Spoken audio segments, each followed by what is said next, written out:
শুভ সকাল বন্ধুরা। আজ হলো 8 এপ্রিল 24 চৈত্র বুধবার।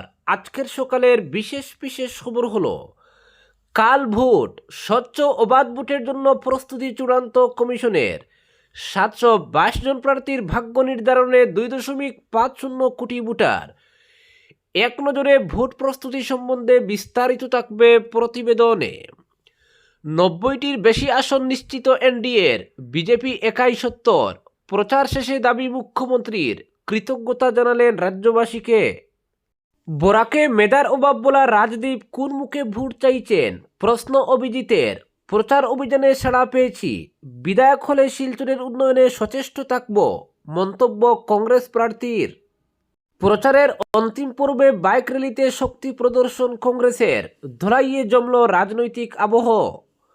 ভূমিকম্প, দুয়ারবন্দ অঞ্চলে একাধিক মাটির দেওয়ালের ঘর ভেঙে পড়ল, আহত কিশোর। শ্রীভূমি জেলার নির্বাচনের নিয়ন্ত্রণ কক্ষ করিমগঞ্জ কলেজে স্থানান্তর।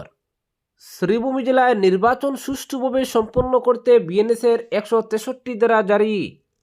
ট্র্যাক্টর র্যালিতে কংগ্রেস প্রার্থীর শক্তি প্রদর্শন আলগাপুর কাটলিচূড়ায়। এবং সর্বশেষ খবরটি হল ত্রিমুখী লড়াইয়ের সম্ভাবনা প্রবল দক্ষিণ করিমগঞ্জে। এবারে শুনুন বিস্তারিত খবর। টানা 12 দিনের প্রচার শেষ হলো। রাজ্যের সর্বত্র এক অদ্ভুত নিস্তব্ধতা। জনপ্রতিনিধি বাছাইয়ে ভোটারদের এখন সিদ্ধান্ত নেওয়ার সময়। বৃহস্পতিবার ভোট গ্রহণ করা হবে। ভোট গ্রহণ প্রক্রিয়াকে সুষ্ঠু অবাধ রাখতে যাবতীয় প্রস্তুতি নিয়েছে নির্বাচন কমিশন। বুথ দখল, ছাপ্পা ভোটের মতো ঘটনা রুখতে প্রতিটি বুথে ওয়েবকাস্টিংয়ের ব্যবস্থা করা হয়েছে। রাজনৈতিক দল এবং প্রার্থীরাও পুরোপুরি প্রস্তুত। সরব প্রচার শেষে এখন চলছে বাড়ি বাড়ি প্রচারের পালা। বৃহস্পতিবার সকাল 7টা থেকে শুরু হবে ভোট গ্রহণ। ভোটের ময়দানে রয়েছেন মোট 722 জন প্রার্থী। তাদের ভাগ্য নির্ধারণ করবেন 2,50,54,463 জন ভোটার। এর মধ্যে পুরুষ 1,25,31,552 জন, মহিলা 1,25,22,593 জন। তাছাড়া তৃতীয় লিঙ্গের ভোটার রয়েছেন 318 জন। ভোট গ্রহণ করা হবে 31,490টি ভোট কেন্দ্রে। প্রতিটি ভোট গ্রহণ কেন্দ্রে পানীয় জল, বিশ্রামাগার, শৌচালয় এবং দিব্যাঙ্গদের জন্য হুইল চেয়ারের মতো ন্যূনতম সুবিধা নিশ্চিত করা হয়েছে। ভোটারদের বসার জন্য বেঞ্চ এবং মোবাইল রাখারও বিশেষ ব্যবস্থা থাকবে ভোট গ্রহণ কেন্দ্রে। রাজ্য নির্বাচন দপ্তর সূত্রে খবর, ভোটের কাজে লাগানো হচ্ছে 1,51,132 জন ভোট কর্মীকে। তাছাড়া ভোট গ্রহণের জন্য প্রস্তুত করে রাখা হয়েছে ইলেকট্রনিক ভোটিং মেশিনের 41,320টি ব্যালট ইউনিট, 43,975টি কন্ট্রোল ইউনিট এবং 43,997টি ভিভিপ্যাট মেশিন। রাজ্য নির্বাচন দপ্তর সূত্রে জানানো হয়েছে, ভোট গ্রহণের জন্য প্রতিটি বুথে কড়া নজরদারি রাখা হবে। কমিশনের নির্দেশে প্রতিটি ভোট গ্রহণ কেন্দ্রে ওয়েবকাস্টিংয়ের ব্যবস্থা করা হয়েছে। রাজ্যের মোট 31,490টি ভোট গ্রহণ কেন্দ্রের মধ্যে 31,486টি মূল কেন্দ্র ও 4টি সহায়ক কেন্দ্রের প্রতিটিতেই ওই ব্যবস্থা থাকবে। এর ফলে জেলা নির্বাচন আধিকারিক, মুখ্য নির্বাচন আধিকারিক এবং নির্বাচন কমিশনের কার্যালয় থেকে সরাসরি পর্যবেক্ষণ করা যাবে ভোট গ্রহণ প্রক্রিয়ায়। এছাড়া ভোটে বিশৃঙ্খলা রুখতে পর্যাপ্ত নিরাপত্তার ব্যবস্থাও করা হয়েছে। ভোট গ্রহণ কেন্দ্রের নিরাপত্তার জন্য মোতায়েন করা হয়েছে পর্যাপ্ত কেন্দ্রীয় সশস্ত্র পুলিশ বাহিনী। ভোট গ্রহণের জন্য নির্বাচন কমিশন যেন চূড়ান্ত প্রস্তুতি নিয়েছে, তেমনি প্রস্তুত রাজনৈতিক দল এবং প্রার্থীরাও। প্রচার সেরে সকলেই জয়ের দাবি করেছেন। মুখ্যমন্ত্রী হিমন্ত বিশ্ব শর্মার দাবি, গত এক সপ্তাহ ধরে জনগণের মধ্যে যে উৎসাহ দেখেছি, তাতে আমি নিশ্চিত বিজেপি জোট 95 থেকে 100টি আসনে জয়ী হবে। উজান অসমের সিংহবাগ আসনে জয়ের দাবি করেছেন তিনি। গোলাঘাট, ধেমাজি, লখিমপুর, তিনসুকিয়া, ডিব্রুগড় ইত্যাদি জেলার সব কেন্দ্রে জয়ী হওয়ার দাবি করলেও একমাত্র যোরহাটে কিছুটা সমস্যা থাকার কথা বলেন তিনি। যোরহাট জেলার আসনগুলি বিজেপি ও কংগ্রেসের মধ্যে ভাগাভাগি হওয়ার ইঙ্গিত দিয়েছেন মুখ্যমন্ত্রী। আসামে ভোটের প্রচার শেষ করে কংগ্রেসের সর্বভারতীয় সভাপতি মল্লিকার্জুন খাড়গে সরকার গঠনের দাবি করেছেন। তিনি বলেন, আসামে এবার পরিবর্তনের হাওয়া বইছে। কংগ্রেস নেতৃত্বাধীন জোট বিপুল সংখ্যাগরিষ্ঠতা নিয়ে সরকার গঠন করবে। দলের অভ্যন্তরীণ সমীক্ষা অনুযায়ী কংগ্রেস জোট 70 থেকে 72টি আসনে জয়ী হবে। গৌরব গগৈ সহ বিরোধীদের অন্যান্য নেতারাও দাবি করেন, ভোটে এবার বিরোধীর সরকার হবে, ক্ষমতা থেকে উৎখাত হবে বিজেপি। পরবর্তী খবরটি হল, শ্রীভূমি জেলার নির্বাচনের নিয়ন্ত্রণ কক্ষ করিমগঞ্জ কলেজে স্থানান্তর। শ্রীভূমি জেলায় বিধানসভা নির্বাচনের জন্য জেলা শাসক কার্যালয়ের 9 নম্বর কক্ষে বর্তমান কার্যকর জেলা নিয়ন্ত্রণ কক্ষটি 10 এপ্রিল সকাল থেকে করিমগঞ্জ কলেজ প্রাঙ্গণে স্থানান্তরিত করা হবে। জেলার ভোট গণনা কেন্দ্র এবং ইভিএম রাখার স্ট্রং রুমের নিকটবর্তী হওয়ার কারণে এই কক্ষটি করিমগঞ্জ কলেজে সরিয়ে নেওয়া হচ্ছে। নিয়ন্ত্রণ কক্ষের বর্তমান টেলিফোন নম্বরটি 03843262171 একই থাকবে বলে জানানো হয়েছে।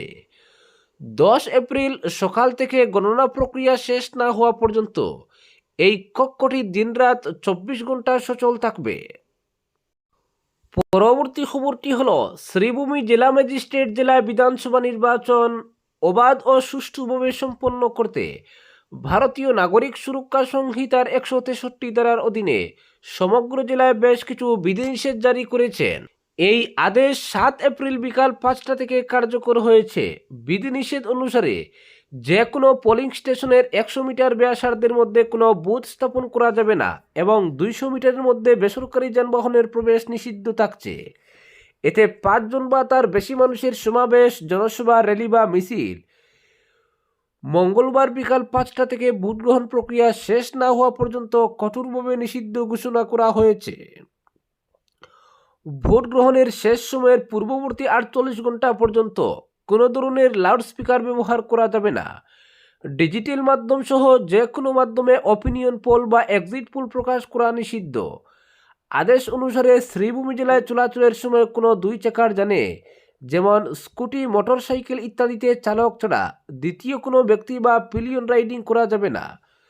তবে এই নিষেধাজ্ঞাগুলি ভোট দেওয়ার জন্য সাধারণ মানুষের লাইন, নিত্য প্রয়োজনীয় কেনাকাটা, বাজার হাট, খেলার মাঠ, সিনেমা হল, শিক্ষা প্রতিষ্ঠান, বাস স্ট্যান্ড, রেল স্টেশন, বিবাহ অনুষ্ঠান এবং অন্যান্য সামাজিক অনুষ্ঠানের ক্ষেত্রে প্রযোজ্য হবে না। পরবর্তী খবরটি হল, ভূমিকম্প, ধোয়ারবন্দ অঞ্চলে একাধিক মাটির দেওয়ালের ঘর ভেঙে পড়ল, আহত কিশোর। মঙ্গলবার দুপুরে ভূমিকম্পে দুয়ারবন্দ সহ বিভিন্ন অঞ্চলে ব্যাপক ক্ষয়ক্ষতি হয়।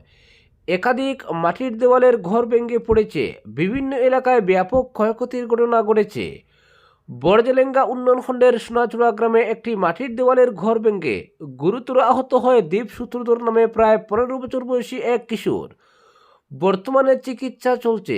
দুয়ারবন্দের যোগীরবন্দের রাজীব উদ্দিন মজুমদারের ঘরও ভেঙে ব্যাপক ক্ষয়ক্ষতি হয়। এছাড়াও গ্রামে বেশ কয়েকটি মাটির ঘর আংশিক বা সম্পূর্ণ ক্ষতিগ্রস্ত হয়েছে বলে জানা গেছে। এদিকে ঘর ভেঙে পড়ার খবর পেয়ে সোনাচূড়া জিপির গ্রুপ সদস্য রাজেন্দ্র শুভ্র ভট্টাচার্য দ্বীপের বাড়িতে গিয়ে খোঁজ খবর নিয়ে সহায়তার আশ্বাস দেন। এদিন দুপুর 2:18 এই কম্পন অনুভূত হয়। পরবর্তী খবরটি হল, নির্বাচনী প্রচারের শেষ লগ্নে দোলাই বিধানসভা কেন্দ্রে শক্তি প্রদর্শনে নজর কাড়ল কংগ্রেস। দলীয় প্রার্থী ধ্রুবজ্যোতি পুরকায়স্থের সমর্থনে এক বিশাল বাইক র্যালির আয়োজন করা হয়, যেখানে উপস্থিত ছিলেন বিহারের সাংসদ পাপ্পু যাদব। পানিপুরা থেকে শুরু হওয়া এই বাইক র্যালি দোলাইয়ের বিভিন্ন এলাকা পরিক্রমা করে দুয়ারবন্দ পর্যন্ত পৌঁছায়। শতাধিক মোটর বাইকের অংশগ্রহণে র্যালিটি এক বিশাল জনসমাগমে পরিণত হয়। নির্বাচনের ঠিক আগে এই কর্মসূচির মাধ্যমে কংগ্রেস তাদের সংগঠনগত শক্তি ও জনসমর্থনের বার্তা দেওয়ার চেষ্টা করেছে বলে রাজনৈতিক মহলের অভিমত। র্যালি চলাকালীন রাস্তার দুপাশে দাঁড়িয়ে বহু সাধারণ মানুষকে হাত নেড়ে সমর্থন জানাতে দেখা যায়। অনেকেই বাড়ি থেকে বেরিয়ে এসে ফুলের মালা ও গামছা দিয়ে প্রার্থীকে অভ্যর্থনা জানান। ফলে পুরো পরিবেশ উৎসবমুখর হয়ে ওঠে। ওই দিন বিকেলে দক্ষিণ দোলাইয়ের বাগাবাজার এলাকায় অনুষ্ঠিত এক জনসভায় বক্তব্য রাখতে গিয়ে পাপ্পু যাদব কেন্দ্র ও রাজ্য সরকারের বিরুদ্ধে একাধিক দুর্নীতির অভিযোগ তুলেন। তিনি বলেন, বর্তমান সরকার মানুষের প্রত্যাশা পূরণে ব্যর্থ হয়েছে, তাই আগত নির্বাচনে জনগণকে সঠিক সিদ্ধান্ত নিতে হবে। তিনি আরও আহ্বান জানান, ধলাই আসনে কংগ্রেস প্রার্থী ধ্রুবজ্যোতি পুরকায়স্থকে বিপুল ভোটে জয়ী করে গৌরব গগৈর নেতৃত্বে একটি শক্তিশালী ও জনমুখী সরকার গঠনে সহযোগিতা করুন। পরবর্তী খবরটি হল, ট্র্যাক্টর র্যালিতে কংগ্রেস প্রার্থীর শক্তি প্রদর্শন আলগাপুর কাটলিচূড়ায়। বিধানসভা নির্বাচনের ভোট প্রচারের শেষ দিন মঙ্গলবার আলগাপুর কাটলিচূড়া কেন্দ্রের কংগ্রেস প্রার্থী জুবাইর এনাম মজুমদারকে সামনে রেখে দলের উদ্যোগে কেন্দ্র জুড়ে বড় আকারের ট্র্যাক্টর ও বাইক র্যালি অনুষ্ঠিত হয়। এদিন সকালে আলগাপুর বাজারে রাস্তার উপর ট্র্যাক্টর সাজিয়ে রাখা হয়, এরপর যুক্ত হয় বহু বাইক। সেখান থেকেই র্যালি রওনা দেয়। র্যালির গতি বাড়ার সঙ্গে সঙ্গে রাস্তার দ্বার ঘেঁষে মানুষ জমতে থাকেন। মানুষ ঘর থেকে বেরিয়ে হাত নাড়ে শুভেচ্ছা জানান, অনেকে মালা ও গামছা দিয়ে কংগ্রেস প্রার্থীকে সম্মান জানান। র্যালির ব্যাপ্তি এবং মানুষের অংশগ্রহণে স্পষ্ট করে দেয় যে কংগ্রেস প্রচারের শেষ দিনে নির্বাচনী এলাকায় নিজেদের উপস্থিতি শক্তভাবে তৈরি করেছে। কর্মী ও সমর্থকদের উৎসাহ, পথ জুড়ে জনতার আগ্রহ এবং ট্র্যাক্টরের সারি আলগাপুর কাটলিচূড়ার নির্বাচনী হাওয়াকে এদিন আরও তীব্র করে তোলে। র্যালিতে কংগ্রেস প্রার্থী জুবাইর এনাম মজুমদারের সঙ্গে ছিলেন আলগাপুর কাঞ্চনপুর জেলা পরিষদ সদস্য আফতাব উদ্দিন লস্কর, হাইলাকান্দি জেলা পরিষদ চেয়ারম্যানের প্রতিনিধি ফিরোজ খান চৌধুরী সহ দলের অন্যান্য নেতা ও কর্মকর্তারা। র্যালি শেষে সংবাদ মাধ্যমকে কংগ্রেস প্রার্থী জুবাইর এনাম মজুমদার বলেন, আলগাপুর কাটলিচূড়া বিধানসভা আসনের জনগণের আজ যে সমর্থন দেখলাম তা মানুষের আশা ও বিশ্বাসের প্রতিচ্ছবি। চাকরি, চিকিৎসা এবং শিক্ষা ক্ষেত্রে সুযোগ পেলে পরিবর্তন আনার চেষ্টা করব। আলগাপুর কাটলিচূড়া সমষ্টির প্রতিজন জনগণের পাশে থাকা আমার দায়িত্ব।